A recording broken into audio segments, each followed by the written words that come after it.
हम लोग इस वीडियो के अंदर कक्षा 12वीं के जो इंटरमीडिएट परीक्षा हुआ था 2023 में जो प्रश्न पूछे गए थे हिस्ट्री का, उस प्रश्न का ऑब्जेक्टिव क्वेश्चन को पूरे डिटेल एक्सप्लेन के साथ देखने का प्रयास करेंगे। साथ में एक्स्ट्रा फैक्ट भी बताएंगे ताकि आने वाले एग्जाम में जब आप बैठे तो यहाँ से प्रश्न आप लोगों को देखने के लिए निश्चित रूप से मिले। तो प्रश्न को शुरू करते हैं, आप अंत तक जरूर बने रहिएगा। पहला ही सवाल है, 1857 के विद्रोह को किसने राष्ट्रीय विद्रोह कहा था? 1857 के विद्रोह से संबंधित ये सवाल है। 1857 के विद्रोह को सिपाही विद्रोह के नाम से भी जानते हैं, सिपाही विद्रोह।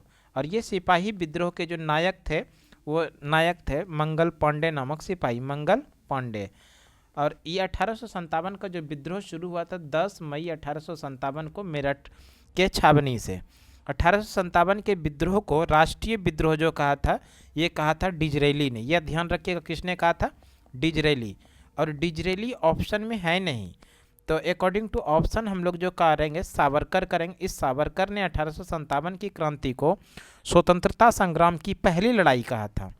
तो 1857 की स्वतंत्रता संग्राम की पहली लड़ाई किसने कहा था? वीडी सावरकर ने कहा था, जो ऑप्शन नंबर सी में। तो option number C is the correct answer. अगला प्रश्न है, बीबी घर कत्लेआम कहाँ पर हुआ था? और ये जो प्रश्न है बीबी घर कत्लेआम ये संबंधित है 1857 की क्रांति से ही। बीबी घर कत्लेआम जो हुआ था वो कानपुर से हुआ था। कानपुर ऑप्शन नंबर बी में है, तो option number B is the correct answer. अगर इस प्रश्न का थोड़ा डिटेल समझते हैं, कानपुर में 1857 की क्रांति का जो नेतृत्व कर रहे थे वो कर रहे थे नाना साहेब, नाना साहेब और तांतिया टोपे। ये ध्यान रखिएगा, नाना साहेब और इन्हीं का सेनापति था तांतिया टोपे। इनके नेतृत्व में ही 1857 का क्रांति में नेतृत्व किए थे कानपुर का। तो option number B is the correct answer. अगला प्रश्न है क्वेश्चन नंबर 3। क्वेश्चन नंबर 3 में है, सुएज नहर व्यापार हेतु कब खोली गई? सुएज नहर के बारे में थोड़ा समझते हैं। सुएज नहर के बारे में अगर बात कर रहे हैं, सुएज नहर लाल सागर और भूमध्य सागर, ये ध्यान रखिएगा, लाल सागर और भूमध्य सागर, लाल सागर भूमध्य सागर को जोड़ने वाली जो नहर है वो है सुएज नहर। सुएज नहर का जो आम पब्लिक के लिए यानी व्यापार के लिए जो खोला गया वो 1869 ईस्वी को खोला गया था। ये भी थोड़ा इंपॉर्टेंट प्रश्न है, ध्यान रखिएगा। लाल सागर और भूमध्य सागर को जोड़ने वाली नहर है सुएज नहर, जिसका कि आम पब्लिक के लिए यानी व्यापार के लिए खोला गया 1869 ईस्वी में। प्रश्न पर आते हैं, सुएज नहर व्यापार हेतु कब खोली गई? 1869 में। Option number B is the correct answer. अगला प्रश्न है, 7 टापुओं का नगर किसे कहा जाता है? 7 टापुओं का नगर कहे या हम लोग कहें भारत की वित्तीय राजधानी, भारत की वित्तीय राजधानी मुंबई को कहा जाता है। और इसी मुंबई को 7 द्वीपों का नगर यानी टापुओं का शहर कहा जाता है। अगर हम लोग बात कर ले कोलकाता को, तो कोलकाता को कहा जाता है महलों का शहर। ध्यान रखिएगा, महलों का शहर। महलों का शहर किसे कहा जाता है? कोलकाता को। अगला प्रश्न है क्वेश्चन नंबर 5। क्वेश्चन नंबर 5 में है, अखिल भारतीय स्तर पर पहली जनगणना कब हुई थी? अखिल भारतीय स्तर पर पहली जनगणना 1872 में हुई थी। और इसको किसने करवाया था? लॉर्ड मेयो ने करवाया था शुरू। भारत में अखिल भारतीय स्तर पर पहली जनगणना 1872 में लॉर्ड मेयो के शासनकाल में। इसके साथ में आप लोग ध्यान रखिएगा 1881 में लॉर्ड रिपन ने, किसने? लॉर्ड रिपन ने भारत में नियमित जनगणना की शुरुआत करवाई थी। नियमित जनगणना इसका मतलब हुआ प्रत्येक 10 वर्ष के अंतराल पे जनगणना। तो पहली जनगणना 1872 में लॉर्ड मेयो के शासनकाल में, और इसके बाद 1881 में लॉर्ड रिपन के शासनकाल में भारत में नियमित जनगणना की शुरुआत हुई। अगला प्रश्न देखते हैं क्वेश्चन नंबर 6। क्वेश्चन नंबर 6 में है, करो या मरो का नारा किसने दिया था? करो या मरो का नारा गांधी जी ने दिया था, और ये भारत छोड़ो आंदोलन के समय में इन्होंने दिया था। तो इस तरह से Gandhi ji option number A में, तो option number A is the correct answer. अगला प्रश्न है क्वेश्चन नंबर 7। क्वेश्चन नंबर 7 में है, दांडी यात्रा का नेतृत्व किसने किया था? दांडी यात्रा, तो दांडी यात्रा का नेतृत्व तो गांधी जी ने किया था। Gandhi ji option number A में, तो option number A is the correct answer. अगर हम लोग बात कर ले दांडी यात्रा की शुरुआत, दांडी यात्रा की जो शुरुआत हुई थी 12 मार्च 1930 ईस्वी को, 12 मार्च 1930 ईस्वी को दांडी यात्रा की शुरुआत हुई थी और ये कहाँ से शुरुआत हुई थी? साबरमती आश्रम से। साबरमती साबरमती आश्रम से ये शुरुआत हुई थी, आश्रम से। और 6 अप्रैल 1930 ईस्वी को दांडी पहुंचकर समुद्र के पानी से, ध्यान रखिएगा, समुद्र के पानी से नमक बनाकर इस नमक कानून का विरोध किए थे। तो ये भी इम्पोर्टेंट सवाल है। 12 मार्च को कहाँ से शुरू किया था? साबरमती आश्रम से। 6 अप्रैल 1930 ईस्वी को दांडी पहुंचकर समुद्र के पानी से नमक बनाकर इस नमक कानून का विरोध किए थे गांधी जी के नेतृत्व में। अगला प्रश्न है, चंपारण आंदोलन किस वर्ष हुआ था? चंपारण आंदोलन जो हुआ था वो 1917 ईस्वी में हुआ था। चंपारण आंदोलन किस वर्ष हुआ था? 1917 में। चंपारण जो हुआ था इसी को कहा जाता है तीन कठिया पद्धति कहा जाता है। और गांधी जी के द्वारा भारत में किया गया पहला सत्याग्रह, गांधी के द्वारा किया गया भारत में पहला सत्याग्रह चंपारण सत्याग्रह। और ये कब हुआ था? 1917 ईस्वी में। नील की खेती करने के विरोध में गांधी ने भारत में पहला सत्याग्रह किया था, चंपारण सत्याग्रह 1917 ईस्वी में। ये चंपारण कहाँ पर है? तो बिहार में, ध्यान रखिएगा, कहाँ पर है? बिहार में। और ये बिहार के चंपारण में गांधी को आने का निमंत्रण जो दिया था वो बिहार के एक किसान नेता थे जिनका नाम है राजकुमार शुक्ल। इसी राजकुमार शुक्ल के कहने पर गांधी जी बिहार के चंपारण में आए थे और नील की खेती करने के किसानों के समर्थन में अंग्रेजों के खिलाफ खड़े होकर के ये सत्याग्रह किया था, जिसको कि हम लोग चंपारण सत्याग्रह के नाम से जानते हैं। कब? तो 1917 ईस्वी में। अगला प्रश्न है, महात्मा गांधी के बचपन का नाम क्या था? गांधी जी के बचपन का नाम मनु यानी मोनिया, यहाँ मोनिया ऑप्शन दिया तो ये ऑप्शन सही हो जाएगा। Option number B is the correct answer. Gandhi ji का जन्म के बारे में अगर जानते हैं हम लोग तो 2 अक्टूबर 1869 ईस्वी को गुजरात के पोरबंदर शहर में इनका जन्म हुआ था। अगला प्रश्न क्वेश्चन नंबर 10 में है, गांधी जी ने असहयोग आंदोलन किस वर्ष आरंभ किया था? गांधी जी ने असहयोग आंदोलन 1920 ईस्वी में शुरू किया था और 1922 ईस्वी में चौरी चौरा हत्याकांड के बाद गांधी जी ने असहयोग आंदोलन को स्थगित कर दिया था। तो ये भी ध्यान रखिएगा, चौरी चौरा हत्याकांड कब हुआ था? चौरी चौरा हत्याकांड 1922 में हुआ था और इसी घटना के बाद गांधी जी ने असहयोग आंदोलन को स्थगित किया। और 1930 ईस्वी में सविनय अवज्ञा आंदोलन हुआ था, ये भी ध्यान रखिएगा, सविनय अवज्ञा आंदोलन, ये भी गांधी के नेतृत्व में ही किया गया था। 1942 में भारत छोड़ो आंदोलन किया गया था गांधी के नेतृत्व में। अगला प्रश्न क्वेश्चन नंबर 11, जजिया किससे लिया जाता था? जजिया जो लिया जाता था वो जिम्मियों से, और जिम्मी ऑप्शन नंबर डी में, तो option number D is the correct answer. अगला प्रश्न है, दिल्ली किस नदी के किनारे स्थित है? दिल्ली यमुना नदी के किनारे स्थित है, ध्यान रखना है। दिल्ली किस नदी के किनारे? यमुना नदी के किनारे। यमुना ऑप्शन नंबर बी में, तो option number B is the correct answer. इसके साथ में दिल्ली के साथ साथ में आप याद रखिएगा मथुरा भी यमुना नदी के किनारे, और इसके साथ में ध्यान रखिएगा आगरा, ये भी यमुना नदी के किनारे ही स्थित है। गंगा नदी के किनारे अगर बात किया जाए तो सबसे पहला सर ध्यान रखिएगा हरिद्वार गंगा नदी के किनारे है। हरिद्वार के बाद याद रखिएगा कानपुर, और कानपुर के बाद वाराणसी, इलाहाबाद में गंगा और यमुना नदी का संगम है। इसके साथ याद रखिएगा पटना, भागलपुर, ये सभी शहर जो गंगा नदी के किनारे स्थित है। वैसे प्रश्न में पूछा गया था दिल्ली किस नदी के किनारे स्थित है, तो यमुना नदी के किनारे स्थित है, जो ऑप्शन नंबर बी में, तो option number B is the correct answer. अगला प्रश्न है, कबीर शिष्य थे, किसके शिष्य थे? तो रामानंद के ये शिष्य थे Kabir, Ramanand option number C में, तो option number C is the correct answer. अगला प्रश्न है 14 नंबर में, भारत में रेलवे की शुरुआत किस वर्ष हुई? भारत में रेलवे की शुरुआत के बारे में प्रश्न पूछा गया है, तो इस प्रश्न का जो सही आंसर हो जाएगा भारत में रेलवे की शुरुआत 1800, भारत में पहली बार जो रेलगाड़ी चली थी 16 अप्रैल 1853 को, भारत में पहली बार रेलगाड़ी 16 अप्रैल 1853 को मुंबई से थाने के बीच कितना दूरी जो चला था, वो दूरी की अगर बात करेगा तो दूरी 34 किलोमीटर की दूरी तय की थी। भारत में पहली बार रेलगाड़ी किसने चलवाया था? तो इसका सही आंसर हो जाएगा लॉर्ड डलहौजी ने। ये भी ध्यान रखिएगा, भारत में पहली रेलगाड़ी किसके शासनकाल में चलवाया गया था? लॉर्ड डलहौजी के शासनकाल में। और इस रेलगाड़ी का अगर नाम की बात करें तो ब्लैक ब्यूटी था रेलगाड़ी का नाम, ब्लैक ब्यूटी।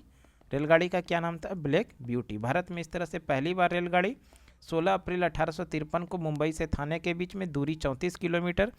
किसने रेलगाड़ी चलवाया था? लॉर्ड डलहौजी ने। रेलगाड़ी का नाम था ब्लैक ब्यूटी। अब आ जाते हैं प्रश्न में, भारत में रेलवे की शुरुआत हुई 1853 में। 1853 ऑप्शन नंबर सी में, तो option number C is the correct answer.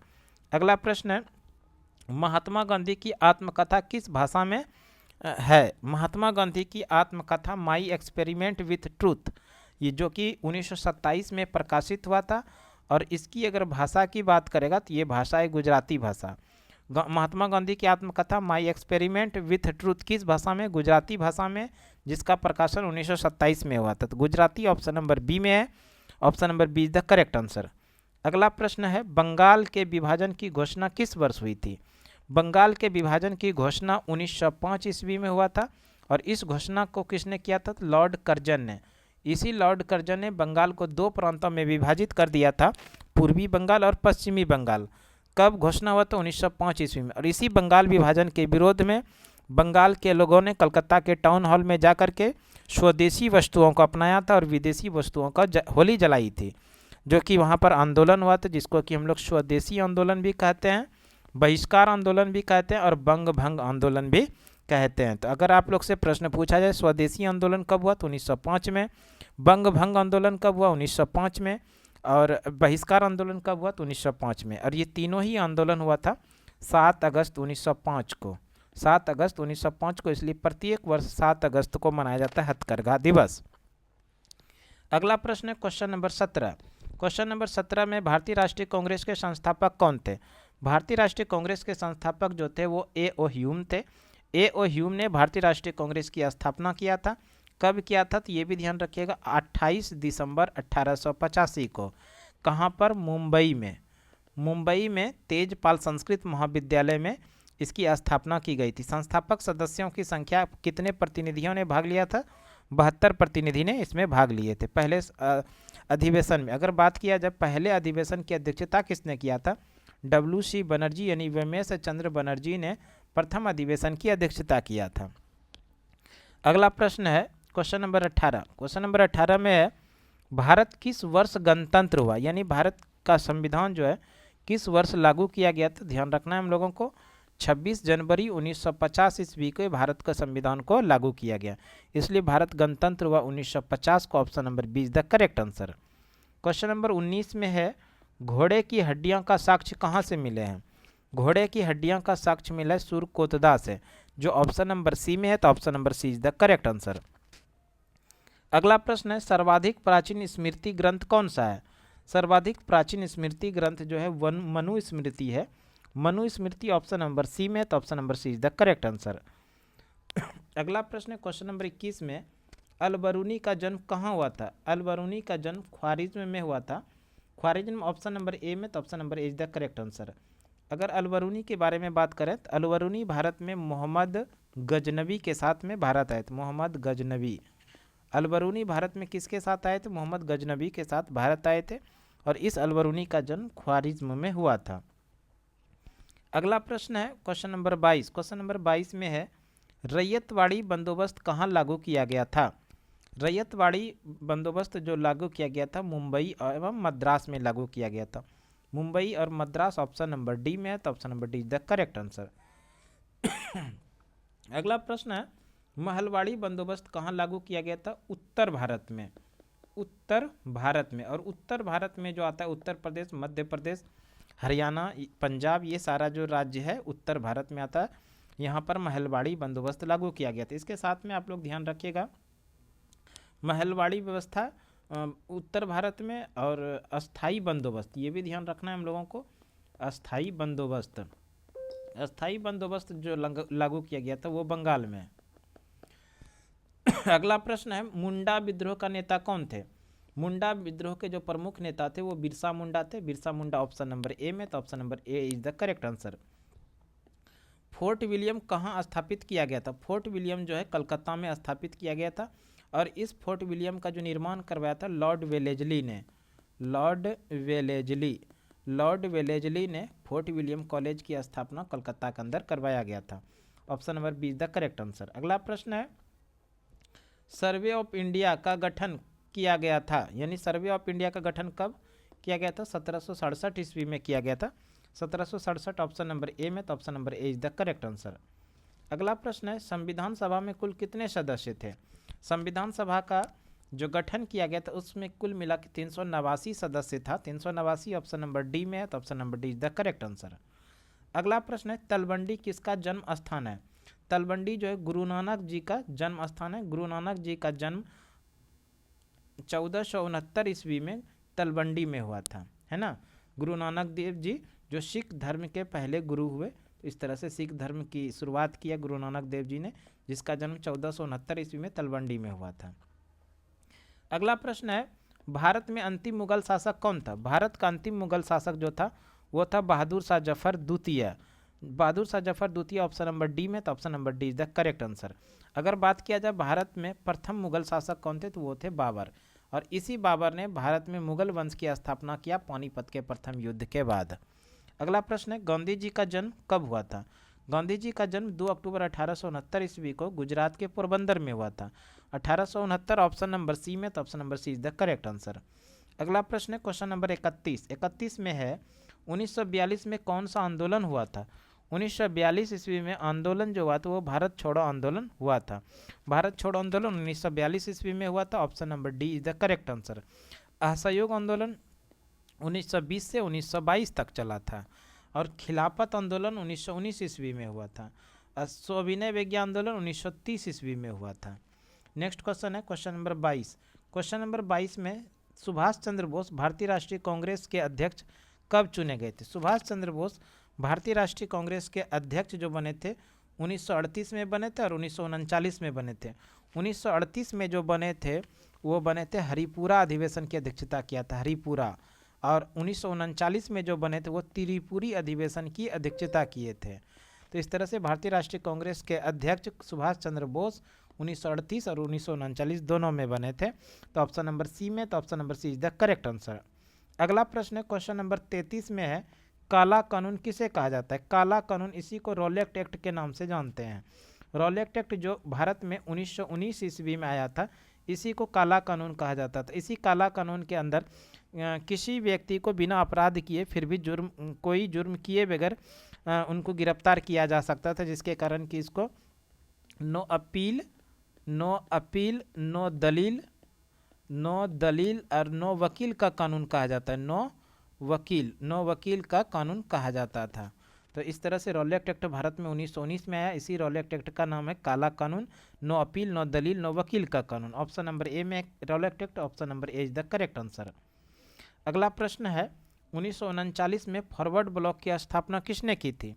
1939 में फॉरवर्ड ब्लॉक की स्थापना सुभाष चंद्र बोस ने किया था। Subhash Chandra Bose option number D में, तो option number D is the correct answer. Subhash Chandra Bose का जयंती प्रत्येक वर्ष 23 जनवरी को मनाया जाता है पराक्रम दिवस के रूप में। ध्यान रखना है, पराक्रम दिवस प्रत्येक वर्ष मनाया जाता है कब? 23 जनवरी को। किनका जन्मदिन? सुभाष चंद्र बोस का जन्मदिन। अगला प्रश्न है, कैबिनेट मिशन योजना किस वर्ष भारत आया था? कैबिनेट मिशन योजना जो भारत में आया था ये 1946 ईस्वी में आया था। 1946 ऑप्शन नंबर सी में, तो option number C is the correct answer. अगर बात कर ले कैबिनेट मिशन योजना के सिफारिश पे ही भारतीय संविधान का निर्माण किया गया था। भारतीय संविधान का निर्माण जो किया गया था किस योजना के सिफारिश पे? तो कैबिनेट मिशन योजना के सिफारिश पे। इसके साथ में एक प्रश्न और ध्यान रखिएगा, भारत का जो विभाजन किया गया, भारत का विभाजन किया गया था लॉर्ड माउंटबेटन योजना के सिफारिश पे। लॉर्ड माउंटबेटन योजना के सिफारिश से भारत का विभाजन हिंदुस्तान और पाकिस्तान के रूप में किस योजना के सिफारिश पे? लॉर्ड माउंटबेटन योजना के सिफारिश पर। अगला प्रश्न है क्वेश्चन नंबर 36। क्वेश्चन नंबर 36 में मुस्लिम लीग द्वारा मुक्ति दिवस कब मनाया गया? मुस्लिम लीग के द्वारा मुक्ति दिवस जो मनाया गया 22 दिसंबर 1939 को मनाया गया। 22 दिसंबर 1939 ऑप्शन नंबर डी में, तो option number D is the correct answer. अगला प्रश्न है भारत का विभाजन ब्रिटिश शासन की किस योजना का परिणाम है? भारत का विभाजन, अभी पीछे बात किए थे कि भारत का जो विभाजन किया गया था हिंदुस्तान और पाकिस्तान के रूप में, ये किया गया था माउंट बेटन योजना के सिफारिश पर। माउंट बेटन योजना ऑप्शन नंबर ए में, तो option number A is the correct answer. अगला प्रश्न क्वेश्चन नंबर 38 में, सीधी कार्रवाई की धमकी किसने दी थी? सीधी कार्रवाई की धमकी जो दिया था वो मुस्लिम लीग ने दिया था। Muslim League option number B में, तो option number B is the correct answer. अगला प्रश्न है, स्वतंत्र भारत का प्रथम गवर्नर जनरल कौन था? स्वतंत्र भारत के प्रथम governor general Lord Mountbatten थे। Lord Mountbatten option number A में, तो option number A is the correct answer. अगर प्रश्न में दिया जा रहा था कि स्वतंत्र भारत के प्रथम भारतीय गवर्नर जनरल, तब आंसर हो जाता है राजगोपालाचारी। क्या दिया रहा था प्रश्न में दिया रहा था स्वतंत्र भारत का प्रथम भारतीय गवर्नर जनरल, तब आंसर हो जाता है राजगोपालाचारी। वैसे प्रश्न में पूछा गया स्वतंत्र भारत का प्रथम गवर्नर जनरल, इसलिए इस प्रश्न का सही आंसर हो जाएगा लॉर्ड माउंट बेटन।